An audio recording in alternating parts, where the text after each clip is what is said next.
Good morning विद्यार्थी मित्रों। आज हम पाठ 2 ईदगाह के बारे में पढ़ेंगे। ईदगाह का चौथा भाग। तो अब देखेंगे, चिमटे ने सभी को मोहित कर लिया, लेकिन अब पैसे किसके पास धरे हैं। फिर मेले से बहुत दूर निकल आए हैं। धूप तेज हो रही है, घर पहुंचने की जल्दी है। बड़ों से जिद करे तो भी चिमटा नहीं मिल सकता। हामिद है बड़ा चालाक, इसलिए उसने अपने पैसे बचा रखे थे। औरों ने 3 या 4 आने पैसे खर्च किए, पर कोई काम की चीज़ न ले सके। हामिद ने 3 पैसों में रंग जमा लिया। मुहावरा है रंग जमा लेना, यानी प्रभावित करना। सच ही तो है, खिलौनों का क्या भरोसा, टूट फूट जाएंगे। हामिद का चिमटा बना रहेगा। बरसों मौसी ने कहा, जरा अपना चिमटा दो, हम भी देखें। तुम हमारा भिस्ती लेकर देखो। महमूद और नूरे ने भी अपने अपने खिलौने पेश किए। हामिद को इन शर्तों को मानने में कोई आपत्ति न थी, कोई परेशानी नहीं थी। चिमटा बारी बारी से सबके हाथ में गया और उनके खिलौने बारी बारी से हामिद के हाथ में आए।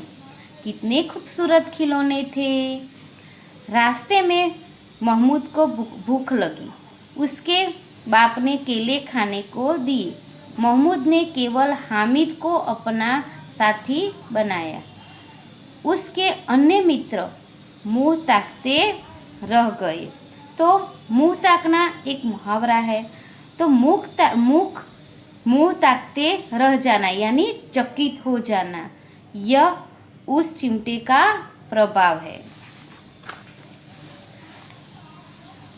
11 बजे सारे गांव में हलचल मच गई।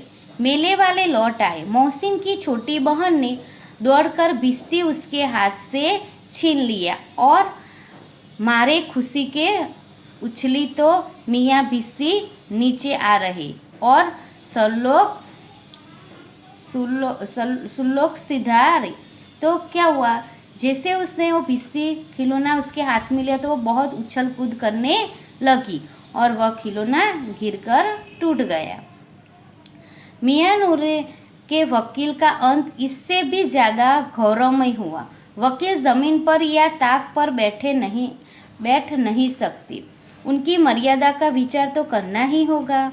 दीवार में 2 खड्डियाँ गाड़ी गई। उन पर लकड़ी का एक पटरा रखा गया। पटरे पर कागज का एक कालीन बिछाया गया। वकील साहब राजा भोज की भांति सिंहासन पर बिराजे। नूरे ने उन्हें पंखा जलाना शुरू किया। अदालतों में खस की रट्टियाँ और बिजली के पंखे होते हैं, क्या यहाँ मामूली पंखा भी न हो। बांस का पंखा आया और नूरे हवा करने लगा। मालूम नहीं पंखे की हवा से या पंखे की चोट से वकील साहब स्वर्ग लोक से मृत्यु लोक में आ रहे और उनका माटी का चोला माटी में मिल गया। तो क्या हुआ, वह खिलौना भी टूट गया। जैसे पंखा की हवा या पंखे से वह टूट गया। फिर बड़े जोर शोर से मातम हुआ और वकील साहब की अस्थियां घूरे पर डाल दी गई। पूरा यानी कूड़े करवट का ढेर। अब मियाँ हामिद का हाल सुनिए। अमीना उसकी आवाज़ सुनते ही दौड़ी और उसको गोद में उठाकर प्यार करने लगी। सहसा उसके हाथ में चिमटा देखकर वह चौंकी। बोली, यह चिमटा कहाँ से लाया? मैंने मोल लिया है, यानी मैं खरीद्यो छे। के पैसे में? तो કેટલા પૈસામાં? 3 पैसे दिए, यानी 3 पैसा आप्या। अमीना ने छाती पीट ली। तो कैसा बेसमझ लड़का है कि दोपहर हुआ, कुछ खाया न पिया, लाया क्या? चिमटा। सारे मेले में तुझे और कोई चीज़ न मिली जो यह लोहे का चिमटा उठा लाया। हामिद ने अपराधी भाव से कहा, तुम्हारी उंगलियां तवे से जल जाती थी, इसलिए मैंने लिया। बुढ़िया का क्रोध तुरंत स्नेह में बदल गया, गुस्सा प्रेम में बदल गया। बच्चे में कितना त्याग, कितना सद्भाव और कितना विवेक है। दूसरों को खिलौने लेते और मिठाइयाँ खाते देखकर उसका मन कितना ललचाया होगा। इतना जब इससे कैसे हुआ कैसे? अमीना का मन गदगद हो गया। वह रोने लगी, दामन फैलाकर हामिद को दुआएं देती जाती थी और उसकी आंखों से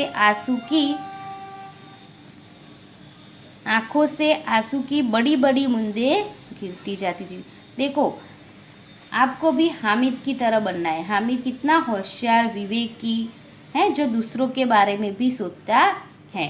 तो यह कहानी पूर्ण हुई और हिंदी शब्दार्थ, मुहावरे, अभ्यास और स्वाध्याय आपको हिंदी की नोटबुक में लिखना है और तैयार करना है। ठीक है? बाय मित्रों।